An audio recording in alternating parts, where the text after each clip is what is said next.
VDL got stabbed in the back by EU member as Belarus's migrant crisis tension went through the roof. The EU could see member states push back against its lack of action over the migrant crisis unfolding along its border with Belarus. Leaders in Brussels are attempting to decide whether to curb the rights of migrants entering the bloc to ward off what the EU has desired as a hybrid attack by Minsk. Thousands of migrants have made their way to Belarus' western border, which doubles up as the bloc's eastern frontier, in search of asylum or a better life. Many have claimed President Alexander Lukashenko has allowed migrants to pass through his country and onto the EU in retaliation against Western sanctions. These restrictions were imposed following allegations of human rights abuses in Belarus, and after the country diverted a Ryanair plane to Minsk, arresting passengers opposition journalist Roman Pratasevich and his girlfriend Sofia Saga. As the crisis becomes entrenched, the European Commission has suggested a swathe of proposals that would allow Poland, Lithuania and Latvia, countries that share a border with Belarus, to restrict migrants' rights for 6 months. It would also require them to claim asylum at allocated locations.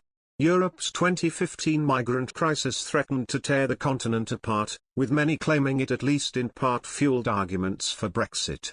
With the new proposals, the upper echelons of the bloc appear to be more than aware of this. According to Professor Matthew Longo, a political scientist at Leiden University in the Netherlands, EU member states could push back against Brussels should it fail to get a handle on the new influx. He said the whole way in which the EU is set up allows members to actively shout down the bloc when it attempts to impose new rules, like giving Frontex, the EU's border agency, more powers. It's always possible that member states will push back against the EU if it doesn't sort the Belarus migrant crisis out. When the EU decided it wasn't going to become anything polity-like, the idea that it would be able to secure a polity-wide border was always a bit fanciful. It's only 15 or 20 years later that Frontex is beginning to act even remotely like a consolidated border guard. But the idea that member states hold all the power and could pull out and dissent was always there. It is the thing undergirding Frontex, and it is not surprising that 20 years later they've got better and are much more consolidated now. But, it is always inefficient, and more importantly susceptible to being held hostage by its members. In that sense, I think the ability for member states to push back against Brussels over the border issue is both a possibility and literally baked into the cake. The whole EU model is in a way predicated on a possibility that states can do that. Currently, member states have full autonomy over their borders and how they choose to police them.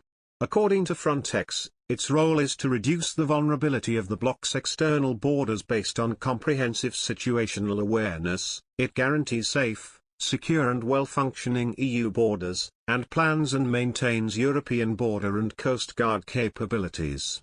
In times of crisis, like that seen between the bloc and Belarus, member states retain the primary role of control and security.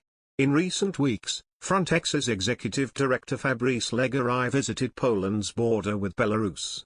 Polish authorities assured him that they did not need Frontex's assistance, yet the crisis continued.